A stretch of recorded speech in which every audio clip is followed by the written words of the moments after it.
Assalamualaikum warahmatullahi wabarakatuh.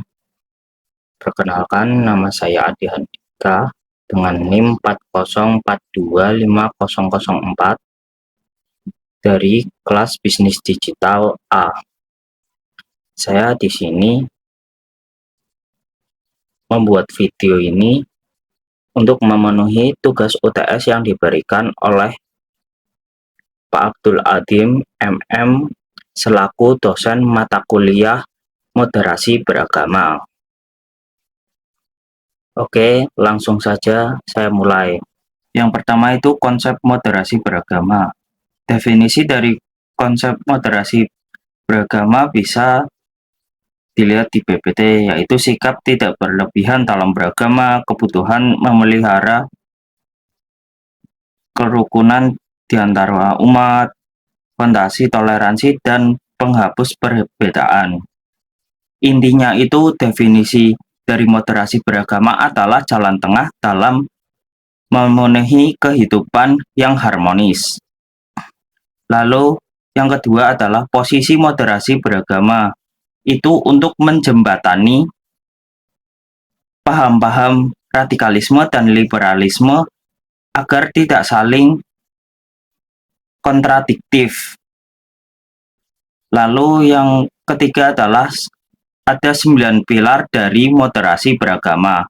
Yang pertama ada tawasud, tawazun, i'tidal, tasamuh, syura, islah, awiyah, tahawur, dan tahadur. Berikut juga ada indikator aktualisasinya, yaitu kontribusi ataupun komitmen dalam kebangsaan yang kuat, toleransi tinggi dalam perbedaan, penolakan segala bentuk kekerasan, dan lain sebagainya. Yang kedua adalah strategi dalam internalisasi nilai-nilai moderasi beragama.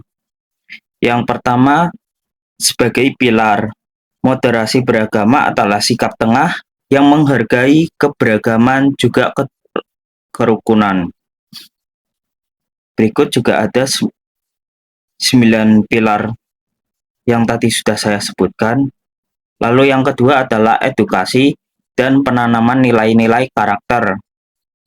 Bisa dimulai dari pendidikan sejak dini seperti pondok pesantren ataupun sekolah-sekolah negeri.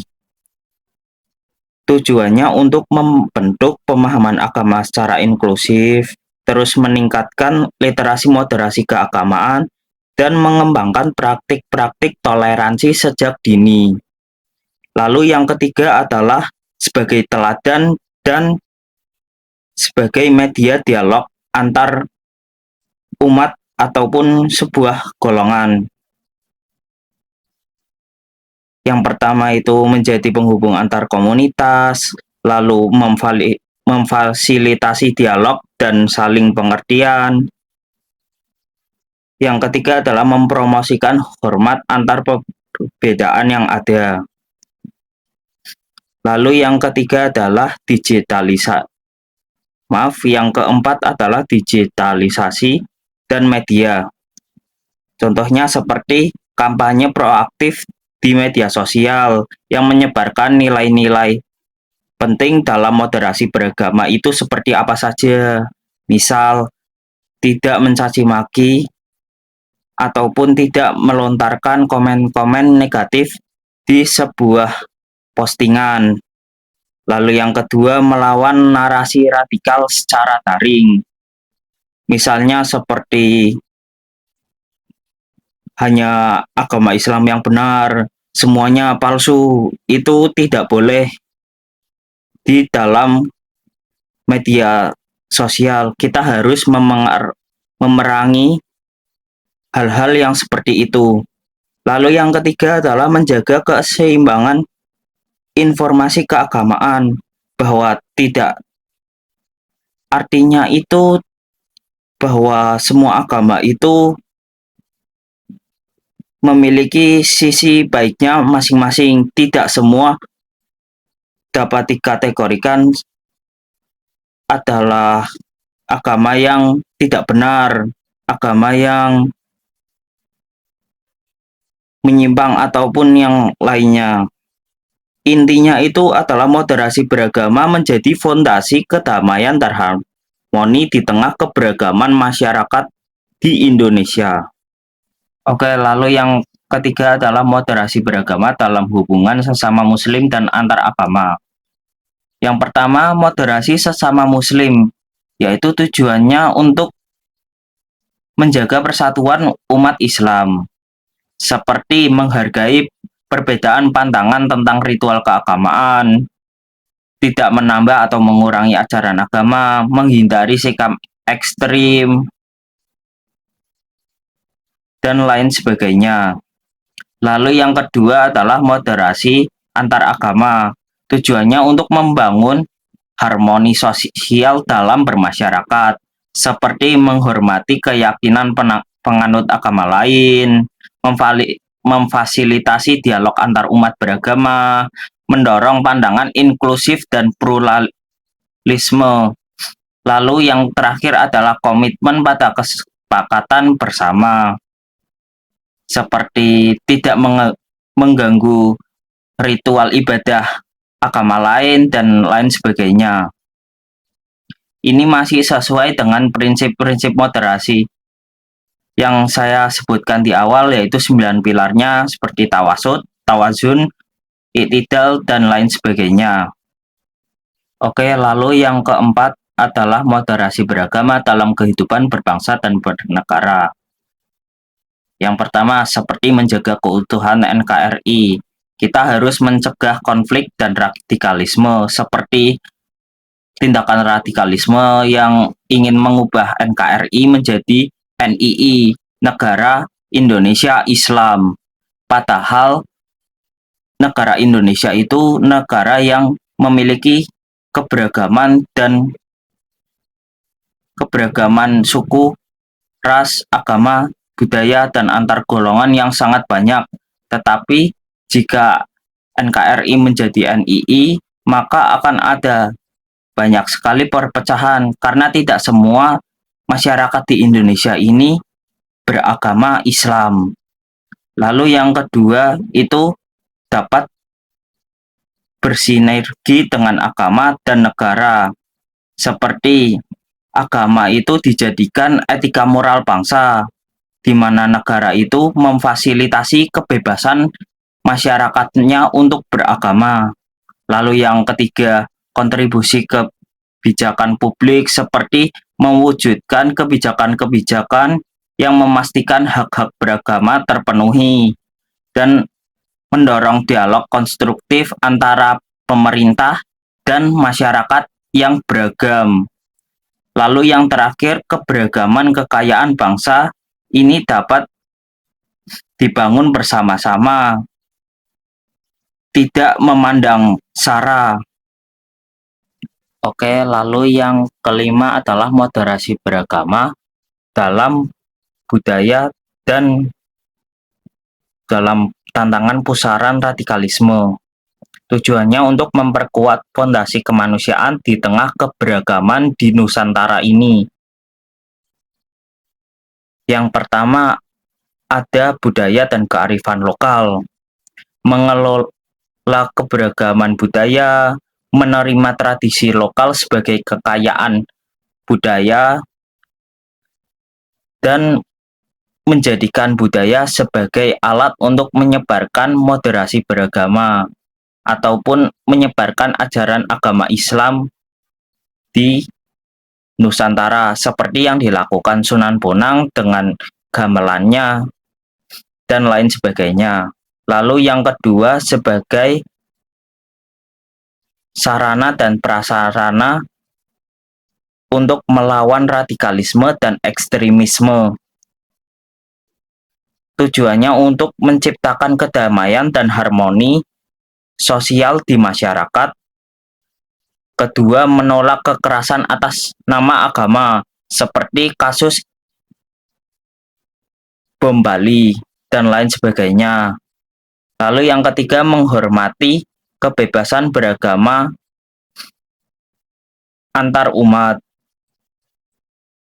Lalu yang ketiga, moderasi beragama sebagai solusi strategis untuk menjaga stabilitas nasional, seperti memelihara kerukunan antar umat beragama, mengembangkan toleransi dan penghargaan atau penghormatan perbedaan, lalu merawat komunitas lintas iman dan adanya dialog inklusif. Dari ketiga hal ini masih termasuk dalam pilar-pilar moderasi yang saya sampaikan di slide kedua. Seperti contohnya itu seperti tawasud, tawazun, tasamuh, dan syuro. Lalu materi yang terakhir adalah aktualisasi konsep Islam moderat.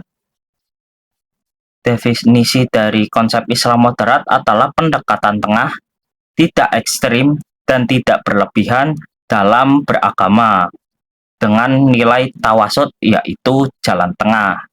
Karakteristiknya itu terdapat tawasud, tawazun, i'tidal, tasamuh, dan lain sebagainya. Lalu relevansinya di era kontemporer ini, yaitu yang pertama itu memelihara keharmonisan dan kerukunan antar umat beragama. Yang kedua, mencegah konflik dan menjaga keutuhan bangsa yang beragam ini. Dan yang ketiga, pilar kebangsaan dan keberagaman Indonesia, bahwa konsep Islam moderat ini menjunjung tinggi penghargaan dan penghormatan atas keberagaman yang banyak di Indonesia. Lalu yang terakhir, menciptakan kedamaian dalam masyarakat majemuk, yaitu yang sampaikan barusan, yaitu penghormatan dan penghargaan atas keberagaman masyarakat di Indonesia. Tantangan dari aktualisasi ini itu ada banyak, seperti sikap ekstrim dan pemaksaan tafsir agama, pandangan longgar dan tunduk budaya negatif dari negara asing atau luar. Lalu yang ketiga adalah radikalisme dan ekstremisme dalam beragama, lalu rendahnya literasi keagamaan, dan yang terakhir adalah pengaruh media yang ingin memecah belah. Lalu di sini ada studi kasus keberhasilan aktualisasi dari konsep Islam moderat. Yang pertama itu dalam masyarakat majemuk, itu kita bisa saling menghargai dan menghormati berbagai agama yang berbeda-beda. Lalu yang kedua adalah peran tokoh inklusif yang menyebarkan Islam melalui pendekatan budaya dan toleransi. Contohnya seperti Sunan Bonang dengan gamelannya dan lain sebagainya. Lalu yang terakhir adalah sebagai penggerak sosial, di mana moderasi, yaitu konsep Islam moderat itu sebagai sarana dan prasarana untuk memelihara struktur sosial dan budaya di masyarakat secara harmonis. Lalu ada bagian kesimpulan dan rekomendasi. Yang pertama, ada rangkuman penting dari moderasi beragama yang saya sampaikan. Yang pertama, moderasi beragama adalah jalan tengah untuk menciptakan kedamaian dan keharmonisan sosial di masyarakat. Lalu yang kedua adalah sikap untuk mendorong keyakinan agama sendiri secara mendalam, sekaligus menghargai penganut agama yang lain. Lalu menjadi pilar kebangsaan yang mengedepankan nilai-nilai toleransi, menolak kekerasan, dan mengakomodasi budaya untuk berkembang. Lalu yang terakhir adalah Islam moderat relevan sebagai solusi menghadapi ekstremisme dan kelonggaran dalam beragama. Itu yang saya sampaikan adalah rangkuman dari materi moderasi beragama.